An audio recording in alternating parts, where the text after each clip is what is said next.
पहलगाम हल्ला झाल्यानंतर ऑपरेशन सिंदूरच्या माध्यमातून भारतानं पाकिस्तानला जशास तसं उत्तर दिलं। मात्र सरकारनं या प्रकरणी विरोधकांना विश्वासात घ्यावं, तसेच या मोहिमेमुळे नेमकं काय साध्य झालं हे सरकारनं स्पष्ट करावं। केंद्र सरकारनं विशेष अधिवेशन घेऊन याबाबत चर्चा घडून आणावी अशी मागणी आता विरोधकांकडून केली जाते।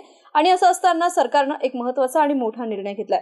सरकारनं आता पावसाळी अधिवेशनाच्या तारखा जाहीर केलेल्या आहेत। संसदेमध्ये या वर्षीचं पावसाळी अधिवेशन येत्या 21 जुलैला चालू होईल। केंद्रीय संसदीय कार्यमंत्री किरेन रिजिजू यांनी बुधवारी याबाबत महत्त्वाची घोषणा केली आहे। त्यांनी दिलेल्या माहितीनुसार येत्या 21 जुलैला संसदेच्या पावसाळी अधिवेशनाला सुरुवात होईल। हे अधिवेशन 12 ऑगस्ट पर्यंत असेल। अधिक मिळालेल्या माहितीनुसार ऑपरेशन सिंदूरवर शासकीय नियमांतर्गत चर्चा होणार आहे।